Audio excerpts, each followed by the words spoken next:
When you think about gifts, when you think about the holidays, where do you feel it in your bones? Where do you feel it in your body? Where do you feel it in your heart or your soul? Do you feel it in your gut? Do you feel it in your chest? Do you feel it in your head?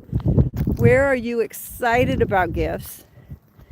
And where are you, how do you feel about getting gifts? That's number one. Number two, how do you feel about giving gifts? How does giving gifts or services or in things that you know, how does that make you feel? I want to know where that emotion sits in your body. Where does it sit in your system?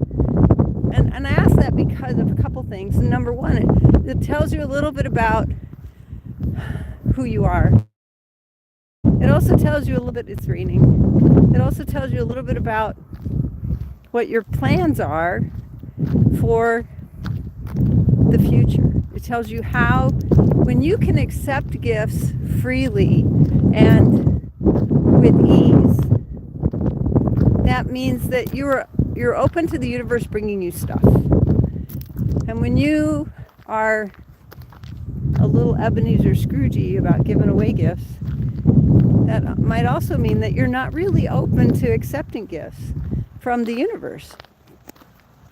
It might mean that you don't see yourself as that conduit through which gifts and information and things and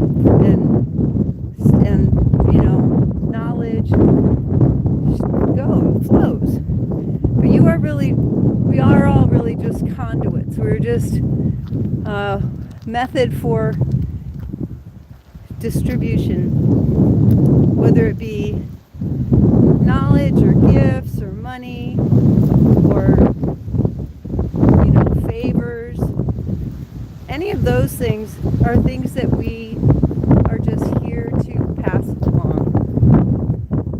So is your gift giving pretty fluid and normal, or is it a little constipated?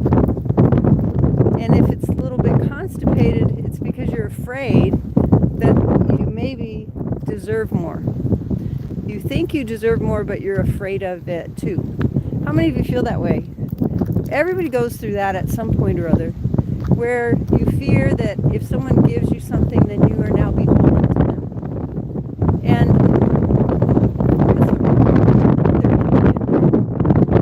And that maybe we don't want to be the one who feels like we owe something to someone else. That can make us feel horrible. And being able to graciously accept gifts is in and of itself a gift. It's definitely a skill, and some of us need to develop that a little bit more. Be willing to accept gifts. Be willing to accept the things that people give you and be grateful for them. Gratitude for the things that people bestow on you, whether it's knowledge or experience or gifts or money or whatever they give you. Say a little thank you. Say a little, I'm so grateful for that. And what happens is then you will find who needs it more. Maybe you don't want that gift, but maybe you'll find who needs it more. And be willing to go find that person. If you're a veterinarian or a chiropractor who is looking to give your gifts in a way that people can be more receiving, find us today at animalchiropracticeducation.com, where we train veterinarians and chiropractors just like you to build successful animal chiropractic practices. Man, I've got some rings under my eyes, and I think that's mostly because we are in that dark part of the year. We're in there's no sunlight, there's no sunlight. There's not much. It's less. There's always light. There's just a way less of it. And look at me, raccoon eyes. Thanks for joining me today, guys. I'm so grateful for you out there. If you like this video, share it, save it, like it, and invite your friends. Have a Merry Christmas and Happy Holidays, everyone.